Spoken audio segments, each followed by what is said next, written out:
coach à domicile, le conseil bien-être de nos experts.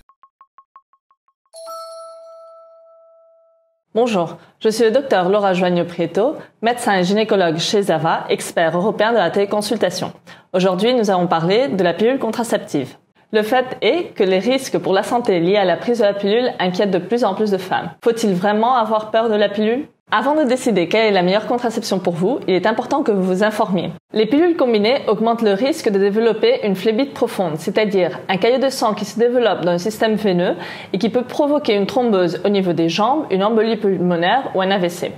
Le risque reste toujours en général bas, plus bas que celui encouru pendant une grossesse. La prise de la pilule ne semble pas être en relation avec une augmentation globale du risque de cancer. Par contre, plusieurs études ont associé la prise de la pilule avec une augmentation du risque de cancer de col de l'utérus, notamment chez les femmes positives au papillomavirus humain. En ce qui concerne le cancer du sein, les données disponibles à l'heure actuelle sont variables. Certaines femmes constatent une baisse de leur libido.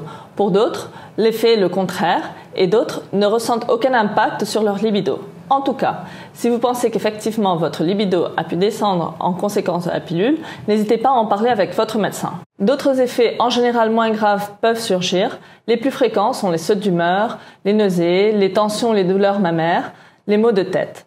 En général, ces effets secondaires disparaissent au bout de quelques mois. Nous avons révisé les effets secondaires de la pilule, mais celle-ci présente beaucoup d'avantages dont on ne parle pas souvent. Dans la plupart des cas, les avantages sont bien supérieurs aux risques. L'utilisation répétée de la pilule combinée est associée à une diminution du risque de cancer des ovaires et de l'endomètre, et ce bénéfice se maintient pendant 30 ans. L'un des avantages de la pilule combinée, c'est qu'elle peut servir à décaler ses règles ou à les supprimer complètement. D'un point de vue physiologique, les 7 jours de pause qu'on fait en général après les 21 comprimés ne sont pas nécessaires. Vous pouvez tout à fait enchaîner 2 plaquettes ou plus, ou bien les prendre en continu pour décider quand vous avez vos règles ou les supprimer complètement.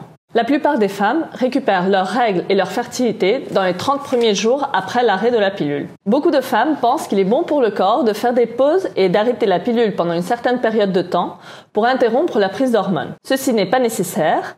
D'ailleurs, le risque de thrombose est plus élevé pendant la première année et vous aurez aussi plus de risques d'avoir les effets secondaires qui disparaissent au bout des premiers mois. La prise de poids inquiète beaucoup de femmes. Cependant, les études actuelles n'ont pas prouvé une différence significative entre le poids avant et après la prise de la pilule. Pour résumer, si la pilule reste un symbole de la libération des femmes, elle a ses avantages, ses inconvénients et elle n'est pas idéale pour toutes. N'oubliez pas qu'il existe beaucoup d'autres méthodes de contraception et n'hésitez pas à en parler avec votre médecin. La liberté, c'est aussi d'avoir le choix et les informations nécessaires pour prendre soin de sa santé. À bientôt sur le HuffPost.